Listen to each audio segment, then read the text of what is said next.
বন্ধুরা দেখেন আমি কিভাবে অ্যাক্সিডেন্ট হলাম, আর সম্পূর্ণ ভিডিও দেখেন তাহলে বুঝতে পারবেন যে দোষটা কার, আমার না ওই লোকের। আমরা হরিপুর ব্রিজের দিকে যাচ্ছি।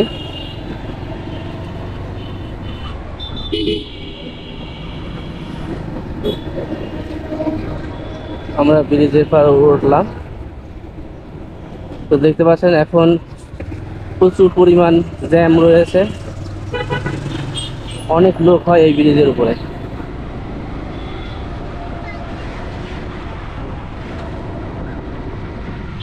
অনেক জ্যাম হয় এই ব্রিজের উপরে। ব্যস্ততম ব্রিজ এটা, হরিপুর সংযোগ সেতু। দেখতে পাচ্ছেন কি পরিমাণ জ্যাম। এত জ্যাম হলে পরে কি যাওয়া যায়? হ্যাঁ, দেখতে পাচ্ছেন না কি পরিমাণ জ্যাম হচ্ছে। শুধু মোটরসাইকেলই থাকে, এত পরিমাণ মোটরসাইকেল এখানে পার্কিং করা থাকে যে এই কারণে হচ্ছে জ্যাম জ্যাম হয়ে যায়। ছোট ছোট গাড়ি থাকলে তো তেমন একটা সমস্যা হয় না, বড় বড় গাড়ি যখন হচ্ছে পার্কিং করে তখন হচ্ছে আরো বেশি জ্যাম হয়ে যায়। আর মানুষের বেপরোয়া ভাবে আছে গাড়ি চালানো, আরো সমস্যা।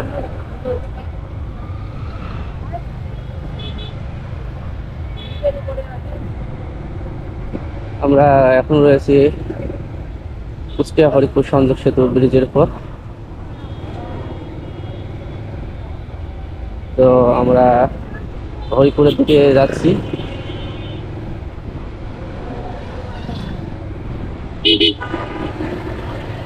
আমরা প্রায় চলে এসেছি, ব্রিজ প্রায় শেষ। এখন নিচের দিকে নামছি। অনেক ভিড় হয় এই মোড়ে।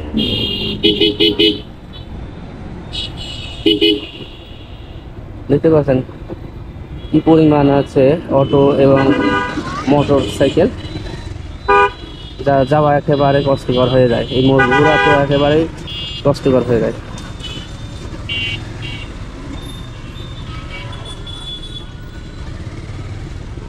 দেখছেন ডান সাইডে মোড় নেবে এই গাড়িটা।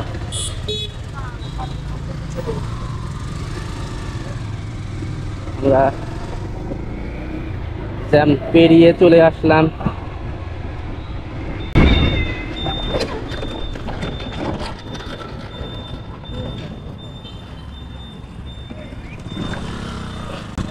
এত কাছ থেকে বেল দিলে হয়? দেবেন তো একটু দূরে থেকে,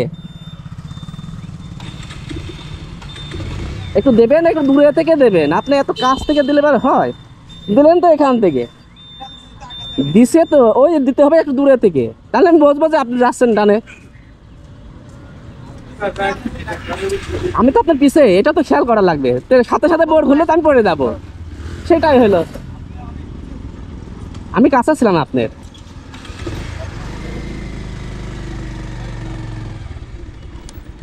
যখন একটু দেখবেন লুকিং গ্লাসে দেখবেন, একটু দূরে থেকে দেবেন। আপনার লাগছে নাকি? না আপনার লাগে নাই, আমার গাড়ি পড়ছে। না এটা নিয়ম হচ্ছে কি, এখানে যখন পার হয় আমরা, হ্যাঁ আগের থেকে হয়তো আপনি খেয়াল করেন। কি করবো, দুর্ঘটনা। হ্যাঁ আমার লাগি না অবশ্য, গাড়ির কোনো ক্ষতি হয়েছে নাকি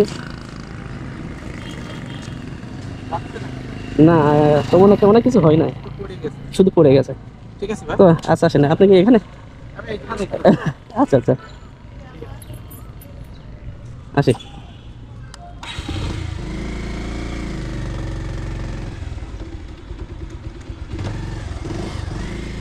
এত সময় আপনাদেরকে একটু বলছিলাম না যে একটু সাবধানে চালাতে হবে, সাবধানে যেতে হবে।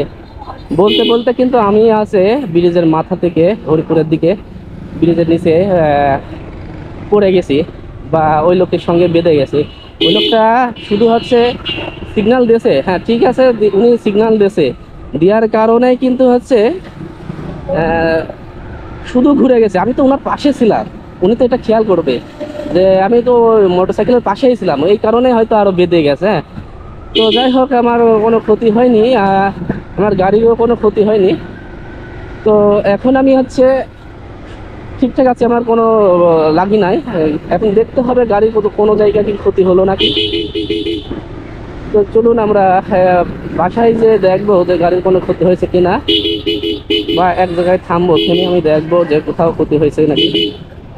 আমি বারবার বলছিলাম যে হচ্ছে একটু সাবধানে চালাবেন, আপনারা সাবধানে পার পার পার হবেন।